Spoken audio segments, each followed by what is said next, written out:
Bueno, por puntuales tienen premio y tienen la posibilidad de decidir, pero todos sabemos que nos va a dar timidez y nadie va a contestar. Pero yo les pregunto, ¿quieren que hagamos un corte de 10 minutos, después hacemos la última media hora de clase, o prefieren que hagamos media hora de clase y cortamos 10 minutos antes? Media hora de clase.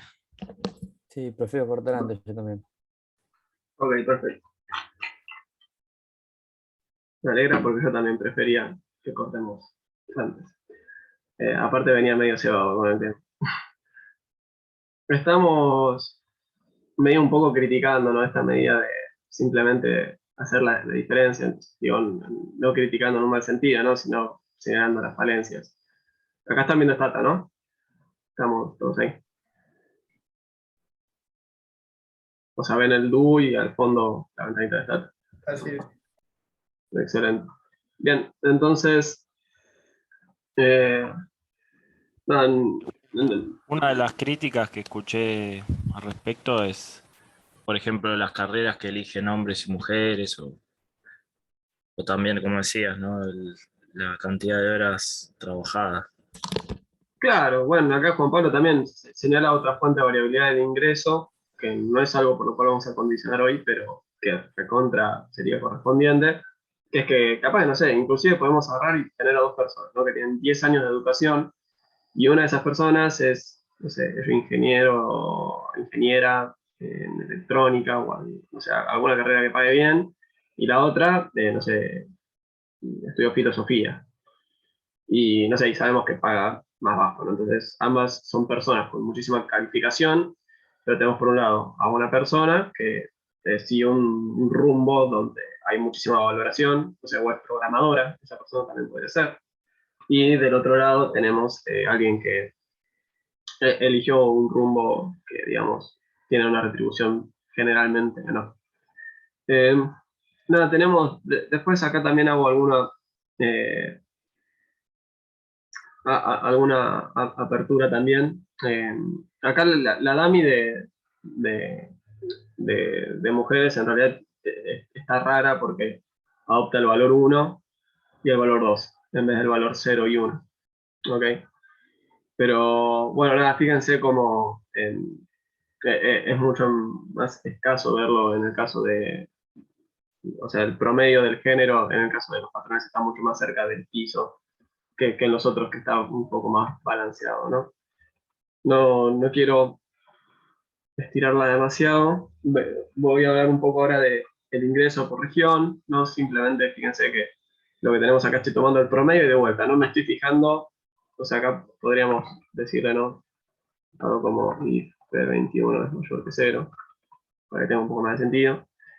Y tenemos, bueno, en Gran Buenos Aires, que el ingreso es bastante alto, el ingreso en donde es más alto, en la región patagónica, en donde es más bajo, en el noroeste, seguido después del nordeste, bastante cercano. Eh, pero bueno, nada, Patagonia arriba de todo, Gran Buenos Aires ahí cerquita. Fíjense que también tenemos el desvío estándar. El desvío estándar es una medida interesante porque también, o sea, ¿qué nos representa el desvío estándar cuando hablamos de salarios o ingresos?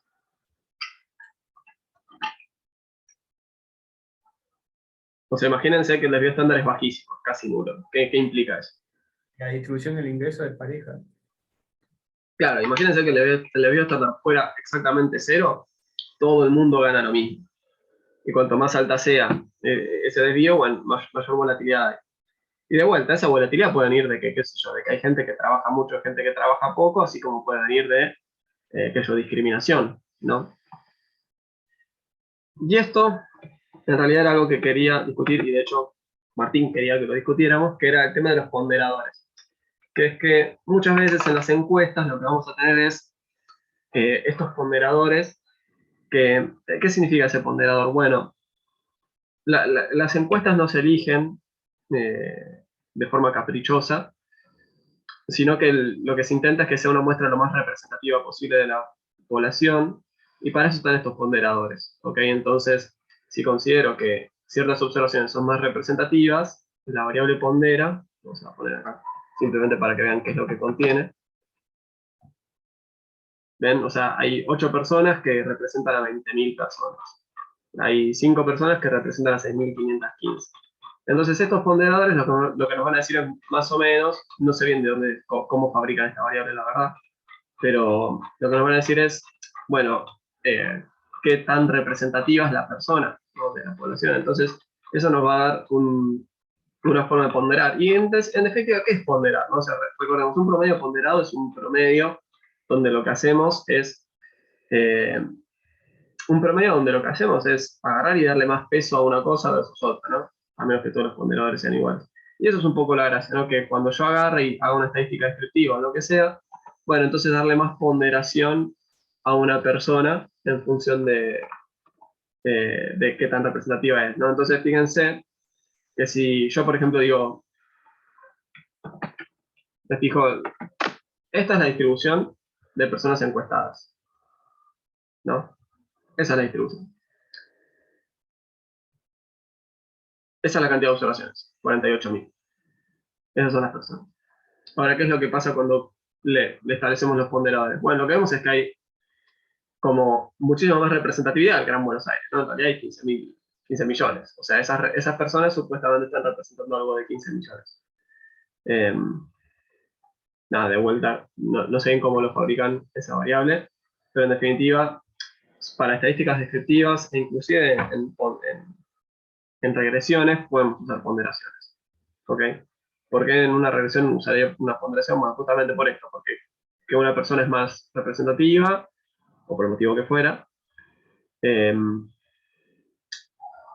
definitiva, de hecho hay métodos que son directamente de ponderaciones, pero fíjense que nosotros lo que estamos haciendo es minimizamos los errores, y esos errores tienen todos el mismo peso, ¿no? Cuando escribimos esto,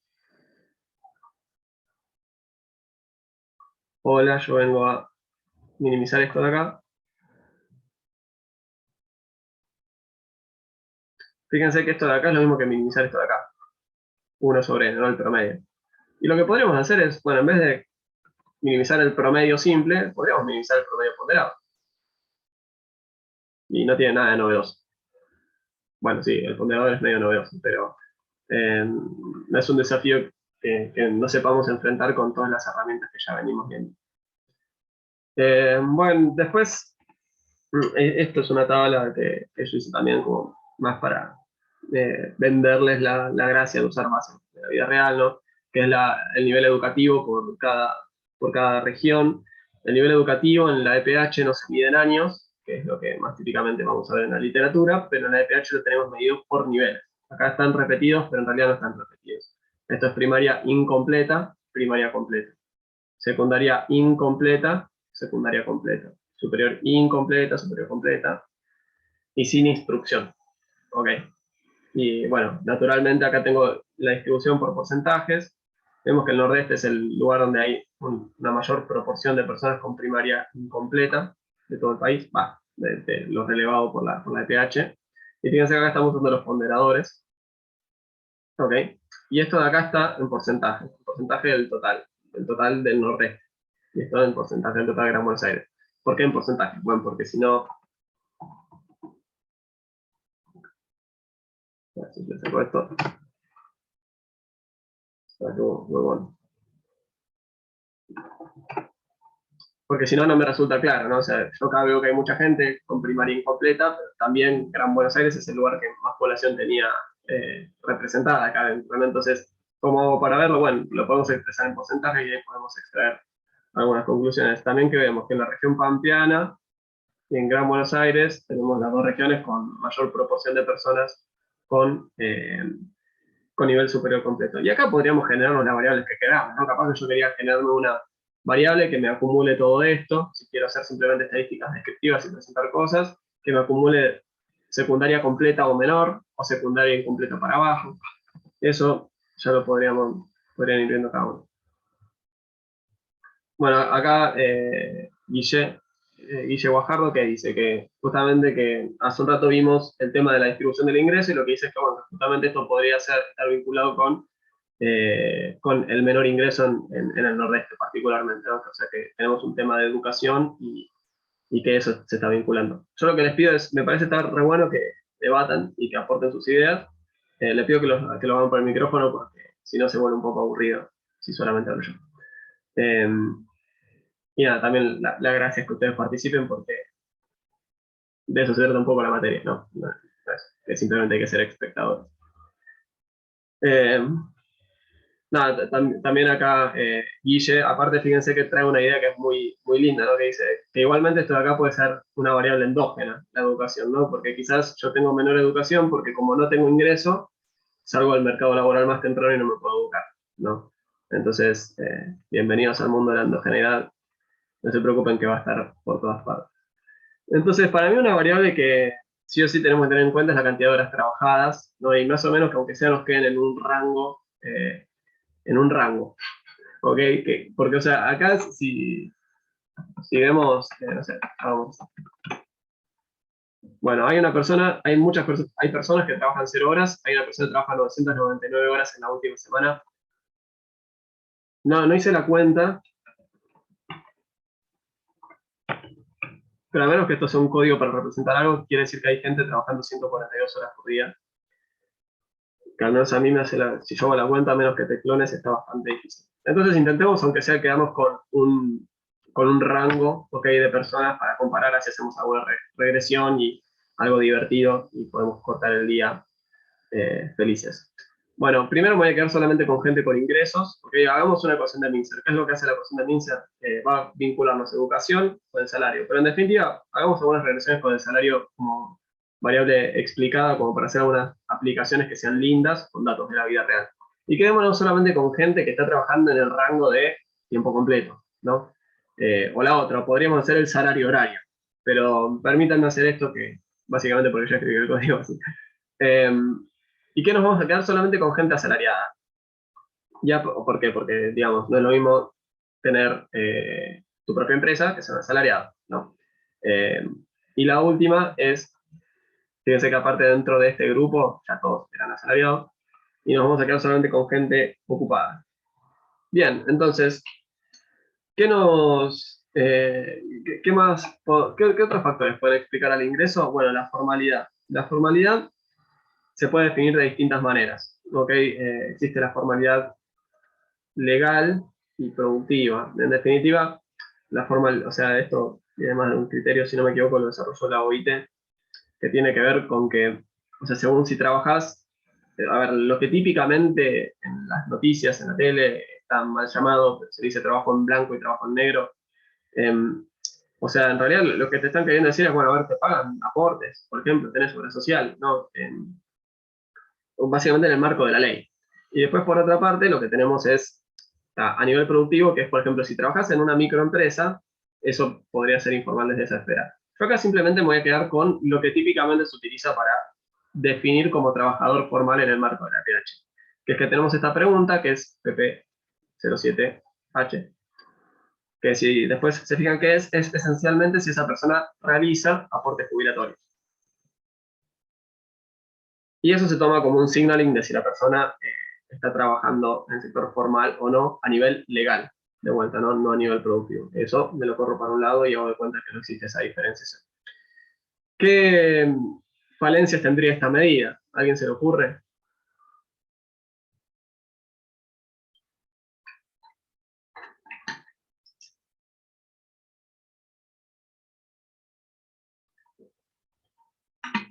Bueno, por ejemplo, si yo estoy trabajando en el sector informal y me anoté en el monotributo para tener aportes, con este criterio salto acá adentro, porque tengo aportes.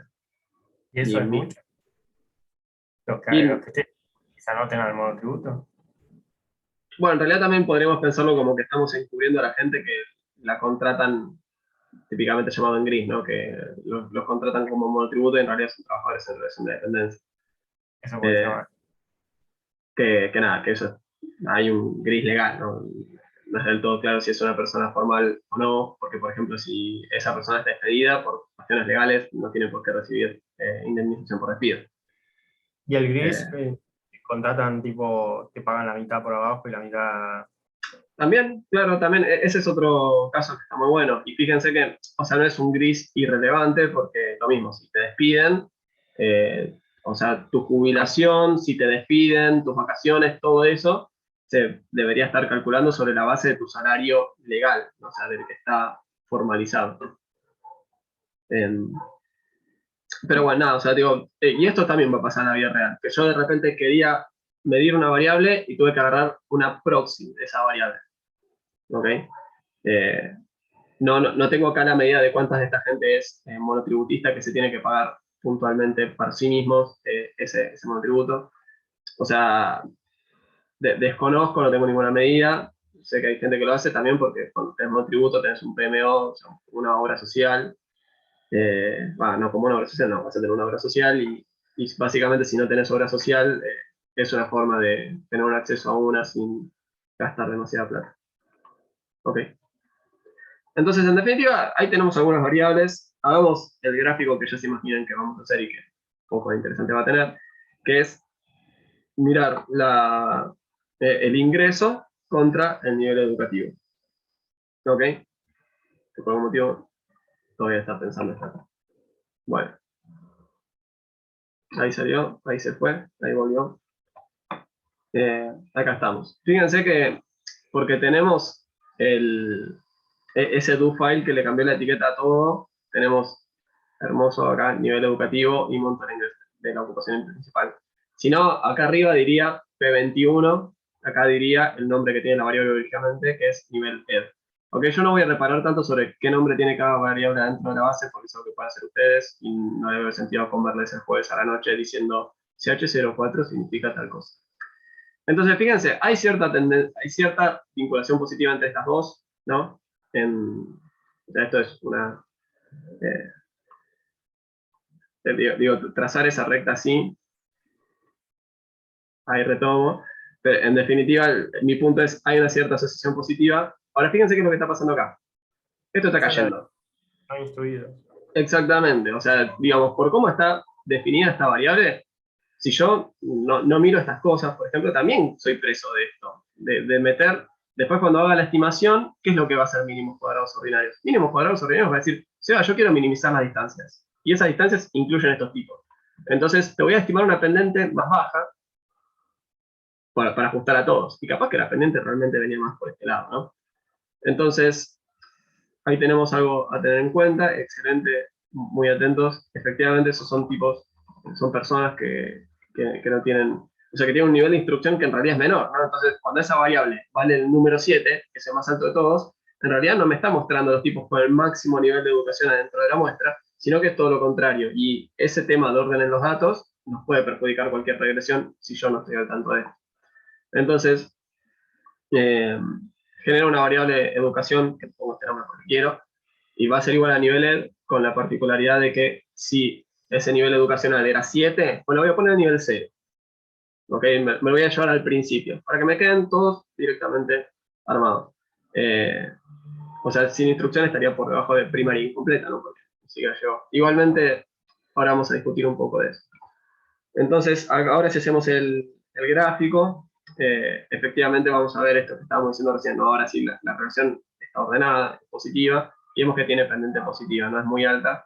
Esta recta vendría a ser la recta de la regresión simple. ¿Ok? Cuando hagamos realmente nuestro modelo, ¿cómo se vería esto? Bueno, lo más probable es que se vea algo así como esto. Voy a agarrar el lápiz porque se me hace macana. O sea, ¿por qué estos gráficos nos sirven cuando hablamos de regresión simple? Porque capaz que tengo un tipo, el ingreso esperado acá siempre es este. Si tengo regresión múltiple, capaz que tengo un tipo con este nivel de educación que, no sé qué yo, que es hombre, capaz que es mujer, y como hay discriminación, todavía más bajo, que no sé, que aparte de eso tiene una edad bastante alta, tiene mucha experiencia o lo que sea, entonces en realidad lo que me va a parecer si tengo regresión múltiple va a ser un gráfico como este. O sea, esto de la línea y simplemente dos ejes se ve cuando estamos en regresión simple. ¿Ok? Entonces acá esos sesgos de variables omitidas, o sea, esto de estarme olvidando, digo, le puse un nombre más coqueto cuando decimos sesgo de variables omitidas. Pero fíjense que son las intuiciones que mencionamos hace un rato al hablar de esa brecha no condicionada. Estamos separando hombres y mujeres, pero ahí adentro capaz que hay gente, estoy omitiendo variables, estoy omitiendo la educación de esas personas, la experiencia en el trabajo, la edad, etc. Entonces, bueno, acá vuelvo a representar la brecha de género, ¿no? Para este grupo puntual. Fíjense que ahora que acoté bastante, no solamente tenemos gente asalariada, que cumple un gran número de condiciones, fíjense que esa brecha es un poco distinta. Y fíjense que algo que es muy interesante es que, y esto no es solo por mi muestra extremadamente pequeña, es algo más genérico, las mujeres tienen más educación que los hombres. ¿Ok? Lo cual agrava el factor de que haya una brecha.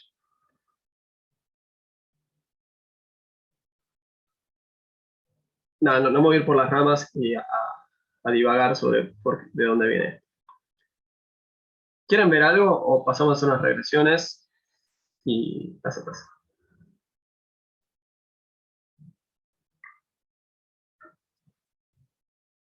Es una pregunta estilo, es una excelente pregunta, pero, o sea, ¿quieren que la responda o quieren verme batear unos cuadrangulares? O sea, yo creo que acá el quórum va a ir en función de que se termine temprano la clase.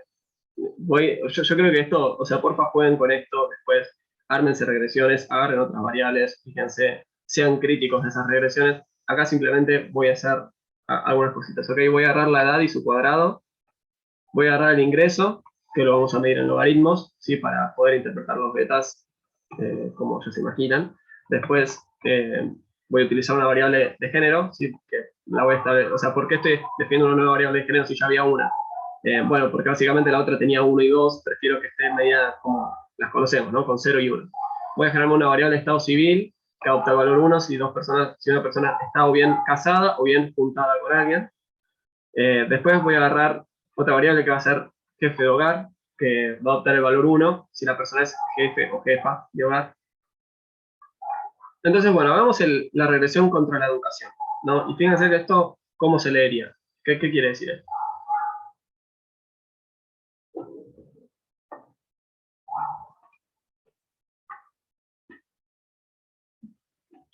O sea, interpretemos la salida de esta regresión.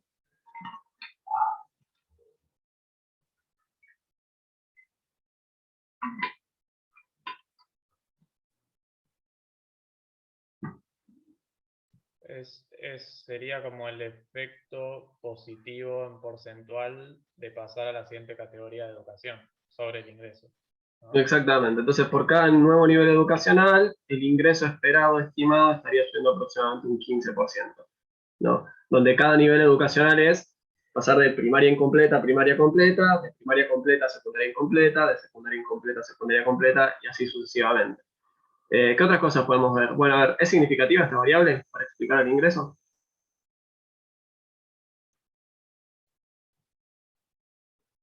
Sí, Claro, sí, o sea, yo tengo la estimación del desvío, sabemos que puedo hacer el cociente, por eso hago el estadístico T, y después de ahí puedo obtener el p-valor, ¿no? Y me da un p-valor tan bajo que a 3 decimales ni siquiera es significativo, por eso aparece un 0, porque está redondeado. Naturalmente, esto en realidad no es 0, va a ser algo así como 0,00000 y algún número, pero no es 0 exactamente. Bueno, que yo, sumas de cuadrados, esto no sé si tiene tanta gracia. Fíjense que de esas 50.000 personas, por los filtros que establecimos, ¿no? Que nos quedamos? Nos quedamos con gente asalariada, con gente ocupada, establecimos una serie de filtros. Bueno, ok, perfecto. Entonces, de estos tengo 5.391 personas. una Eh, consulta. sí, Mati. ¿La constante sería como si fuera el salario básico? En este caso no. La constante es tu ingreso esperado, el logaritmo de tu ingreso esperado si vos sos una persona que adopta, o sea, cuando educación adopta el valor 0. Educación, por cómo está definida como variable, o sea, en la educación del sector formal, de hecho, hay muchos tipos de educación, pero la educación, por cómo está definida, adopta el valor 0 para personas sin instrucción. Entonces, el ingreso esperado, estimado, para personas que no tienen instrucción, vendría a ser este de acá. Gracias. Tengo que hacer egal a esto, ¿no? Porque como el ingreso está, el logaritmo del ingreso esperado vendría a ser 10. Bueno, ok, ¿y cuál es el ingreso esperado? También, si lo quiero medir en pesos, vendría a ver 22.000 pesos, 23.000. En el tercer trimestre de 2021. En el grupo de personas asalariadas, ocupadas, no digo, también todo eso. Nada, a ver, ¿y qué pasa cuando incluimos variables de control? ¿Hablaron con Martín de variables de control? ¿Le suena un poco eso? Creo que todavía no llegamos. Ok, bueno, la intuición la tenemos de recién, ¿no? Porque, o sea, no voy a profundizar más sobre esto, pero ¿qué pasa si justo da la casualidad que toda la gente que está más educada era la que más experiencia tenía? Bueno, y es lo mismo que cuando omitíamos la variable hace un rato, ¿no? O lo mismo que pasaba cuando mirábamos esa tablita de mujeres y hombres y decíamos, bueno, pero capaz que las mujeres ganan menos porque en esta muestra casualmente son todas mujeres muy jóvenes, ¿no? Y es algo que no estoy viendo. Entonces, ¿qué pasa si incluimos otras variables de control? ¿Por qué podemos controlar? Por la edad, el cuadrado de la edad, porque esto igual ya no viene de econometría, viene de otro lado, porque incluir el cuadrado, la no linealidad, sí, por el sexo, por el estado civil, por si es jefe o jefa o no, por el aglomerado. Y fíjense que, o sea, esto de acá, la incluí solamente para molestarlos. Incluí la variable formal y fíjense que lo omite. ¿A alguien se le ocurre por qué puede ser esto?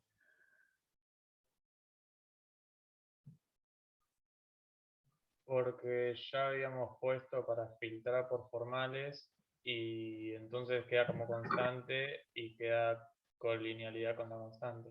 Exactamente. Adopta siempre el valor 1, no se mueve nunca esta variable, entonces esa dope de incluirla es redundante y va a ser omitida por una cuestión de multicollineidad perfecta. Esta variable es equivalente al intercepto, son todos unos. Entonces, a ver, típicamente cuando uno hace una regresión como esta, ¿qué es lo que nos interesa? ¿Qué es lo que nos va a interesar? Un parámetro, o sea, o la estimación de un parámetro, o de dos, tres cuanto mucho. Nunca van a encontrar un trabajo que se va a poner a interpretar el coeficiente para cada uno de estos aglomerados. Básicamente porque ese paper tendría 70 páginas de leer esta tabla. Entonces, típicamente, de hecho, si reportan estos resultados, dirían, bueno, incluí controles de aglomerado en alguna parte de la tabla y listo. Y fíjense que todas estas variables que estamos incluyendo son estadísticamente significativas para explicar el ingreso, ¿no?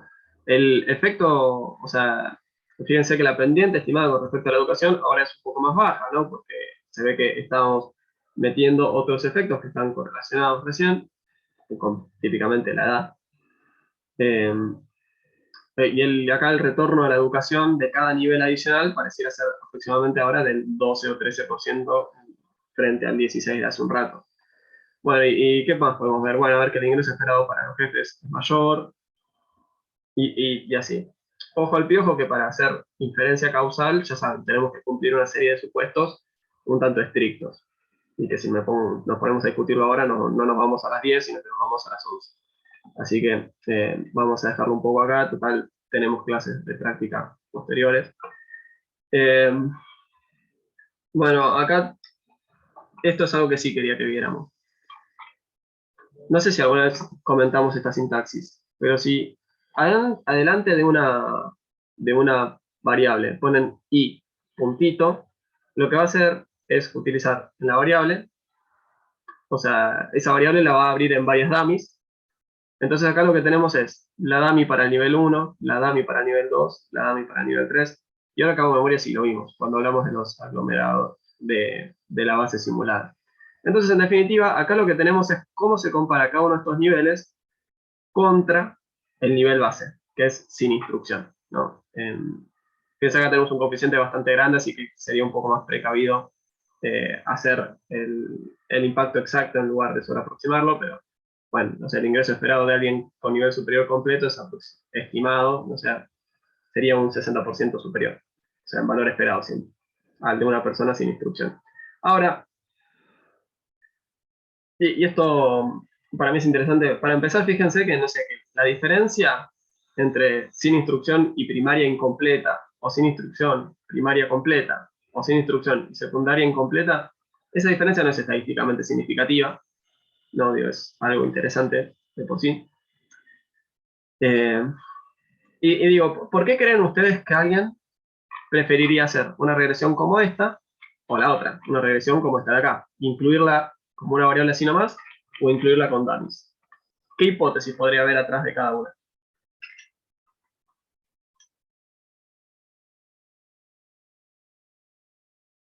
Puede ser que el salto de un estadio a otro sea como un cambio mucho más grande que lo que es pasar de 1 a 2, 2 a 3, así. Claro, Por ahí, tal no cual. sé, completar el secundario es lo que te da la wow diferencia y los otros por ahí no Bu- tanto. Tal cual. Bueno, exactamente lo que dice Santi. Capaz que vos agarrás y pensás que el retorno no es fijo, no es constante. Capaz que en alguno el retorno es bajo, en otros el retorno es alto. Eh, Digo, no sé, imagínense que todo el mundo tuviera secundaria completa. Todo el mundo. Bueno, entonces, la verdad que la diferencia entre tener la secundaria incompleta y tenerla completa probablemente no te haga la diferencia, porque, bueno, es lo mismo que el resto. Ahora, si nadie tiene la secundaria, bueno, de repente vos la tenés y tenés como algo que te diferencia del resto. Nada, y eso también da para hablar durante bastante tiempo. Y permítanme hacer esto, voy a establecer un criterio un poco caprichoso, que es que voy a fijarme solamente en gente que tiene entre 30 y 50 años. ¿Y por qué lo hago? Pues básicamente porque quería que me pase algo, y me pasó. Que es esto de acá. Si hubiéramos tenido la clase más completa, ya son 9:20, así que prometo que ya dentro de poquito cierro. Si hubiéramos tenido la clase más completa, habríamos visto algo, que es que cuando dos variables están muy correlacionadas, piénsalo intuitivamente. Siempre que esta sube, la otra sube, siempre que esta baja, la otra baja, ¿no? Entonces, si estuviéramos, o sea, si no existiera ninguna computadora y estuviéramos viendo todo con nuestros ojos, y la verdad que nos costaría mucho distinguir el efecto de una contra el de otra. ¿Ok? Eh, a nivel programación, lo que va a pasar es que me va a aumentar la volatilidad del estimador. Entonces, fíjense acá la edad y la edad al cuadrado no son significativas para explicar el ingreso. Y esto es a nivel individual. Entonces, ¿por qué están tan correlacionadas? Y porque macana, son los datos, ¿viste? Yo no elegí que la gente tuviera edad y yo elegí que sus cuadrados estuvieran relacionados. Eh, son los datos, básicamente, ¿no? Entonces, ¿qué es lo que podemos hacer? Podemos hacer un test conjunto, que es algo que no habíamos charlado tanto, que es, o sea, a ver, el test donde yo testeo todas las variables, lo vamos a ver, nos va a resultar sumamente interesante cuando hagamos heterocerticidad. Ahora, tranquilamente podemos pensar en contextos donde me interesa testear un conjunto de variables, que también lo vamos a ver en la clase de endogeneidad. Entonces, capaz que yo en realidad quiero decir, la edad es significativa, y la edad no es solo la edad, es la edad y la edad al cuadrado. Entonces, hagamos el test conjunto y veamos que ahí yo ya puedo rechazar la hipótesis nula y efectivamente considero que la edad es un factor relevante para explicar el ingreso. ¿Ok? Entonces, ojo al piojo cuando hay multicolinialidad. Yo acá nada, achiqué la cantidad de observaciones justamente para poder demostrarlo, porque tranquilamente puede pasar que no tengamos tantas observaciones y esto no pasa. Nada, esto de acá es un poco complejo, eran 4 líneas y les voy a contar un poco lo que contenía. ¿Ok? Podemos pensar en que aparte de existir una brecha de ingresos, existe una brecha de ingresos a la educación. Y les propongo un desafío, y lo vemos en la clase que viene. Hagan directamente, o sea, simplemente para limpiar las regresiones, simplemente miren la relación del ingreso con la educación y el sexo. Fíjense qué es lo que pasa en la interacción entre el sexo y la educación. Yo acá les anticipo, estoy poniendo c.edu para que la ponga como una continua, en vez de poner un montón de dummies y se termine saturando. Hay que tener cuidado con eso, porque esto ya lo discutimos. Si yo le reviento a dummies y alguna va a ser significativa, ¿no? O a variables. Entonces, nada, fíjense, al menos cuando yo propuse este ejercicio, me pareció muy interesante algo, es que cuando miraba la educación, o sea, la interacción de mujer con educación, parecía haber todavía más discriminación. No sé, todos estos coeficientes me están dando negativo. Entonces parecía ser que inclusive hay discriminación ahí. Ahora, cuando hago simplemente la interacción y tomo la educación como una continua, el coeficiente me da positivo. Entonces, nada, para que se diviertan, piensen por qué puede estar pasando esto a nivel regresión, y les doy 2 pistas. La primera es, les doy 3. La primera, miren la magnitud de los coeficientes. La segunda es, miren cuánta gente hay en la base. Y me olvidé la tercera. Así que bueno, al final fueron 2. Cumplí la palabra. Nada, que yo, miren todo eso, intenten interpretarlo y nada, me escriben un mail o si no, la clase que viene, si a alguien le quedó la duda, me dicen, che, Seba, podemos rever esto dos segunditos y nada, el do file ya lo tienen. Y esto de heterocedasticidad, ni lo miren, no se preocupen, es algo que vamos a usar cuando veamos heterocedasticidad, que es un tema que todavía no viene. ¿Ok? Bueno, nada, gracias por su atención. Me quedo, como siempre, un par de minutitos mientras se retiran, por si alguien tiene dudas. Nada, yo mañana les voy a estar escribiendo igual con novedades con respecto a todo. ¿Ok? Y también, perdón por el cambio de planes ahí medio último momento. Se pueden ir retirando. Gracias. Muchas Gracias a ustedes. Gracias. Gracias. Chao, gracias. Gracias.